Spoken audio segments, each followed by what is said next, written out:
We're still in conversation, and my name is Chude Jideonwo, and my guest is Zainab Balogun. Hi. You know, if this was some channels, we'd say the elegant Zainab Balogun.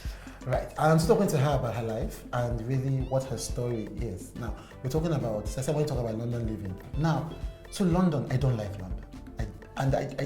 So it's funny because I like it, but I don't like to live in it. So I like the concept of it. It's paced, it's safe, it's ordered. Mm-hmm. People are polite. Really? I find that they're polite. People think so because if you get into some countries, like get into Mexico, you get into New York or something, people are rude to you from the airport. But in London, the person wants to call you a fool, but the person doesn't say so. The person's like, so I like that because well, that's what I've seen. Yeah. And I haven't lived there for a long time. But then I find that it's endlessly boring. I think I can definitely agree with you to a point because I also felt like I had reached I'd finally peaked in London. Like I'd been to all the so-called cool areas, all the shopping destinations. There are cool areas in London? Yeah, there are people who think that they're extra cool in London. So I was just like, there's nothing else. Mm-hmm. Like the only thing that would make me happy now is if I was traveling maybe every 2 to 3 months and I was going across the world. But London had become that routine that I was just bored of. I went to New York. I lived in New York for a few months. I was working. And New York never felt like that to me. I love New York. I was literally debating between moving to New York or moving to Lagos. And somehow Lagos won me over. And here I am. So actually living as a I don't know what the correct term would be there, Black student, African American student. I mean, I guess you didn't know any different because that's what you were born into. So it's like, but then what was it like? What was the to use Nigerian, non-Oyibo existed in school? This is your life. This is not, because my own experience is I'm always visiting, so I don't know. So I'm trying to figure out what is it like on a day-to-day basis. What kind of life do you have to live? Because we always assume that audiences here know, because we have so many people who go to London, who go to Jan all the time.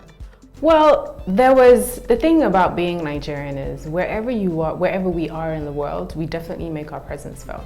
So even though I was British and I have a passport, I was very much Nigerian. So when I stepped outside of my house, I was that British girl that went to school and I was cool. The moment I got home, my aunt's house it was just like we were living in Ikeja. Right. So everything we ate every day was either stew or eba or whatever, and then maybe we'd like to switch it up a bit. So you had that pocket of home. So it was a way of controlling us so that we never lost our minds too much. So that we always remembered that, although you might have been born here or whatever, you're still from this place. In terms of feeling indifferent, I think I felt it a little bit more when I was in primary school, secondary school.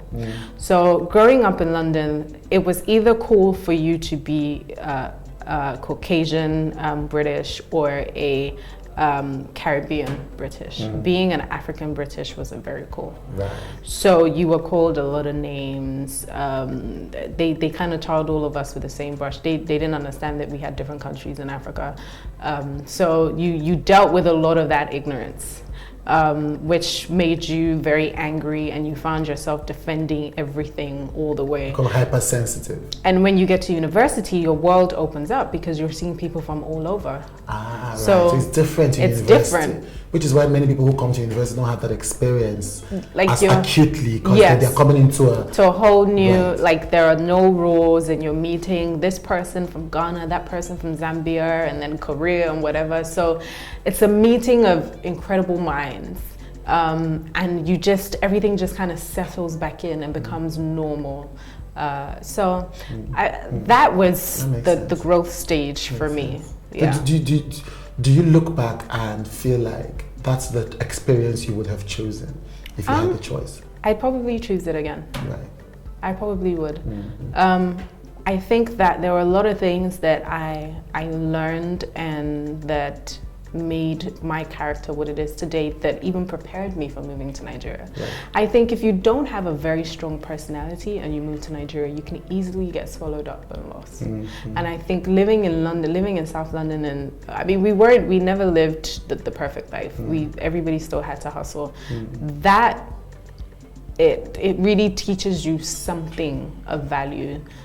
Even though you may forget it when, I do forget it sometimes, even when I'm here and I'm dealing with so many issues and I feel like things aren't going right.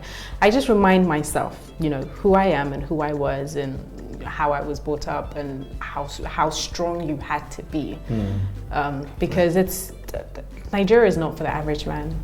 Yeah, if you can live in Nigeria, you can live just about anywhere else in the world. That makes a lot of sense. I am from the land of freedom, the land of the setting sun.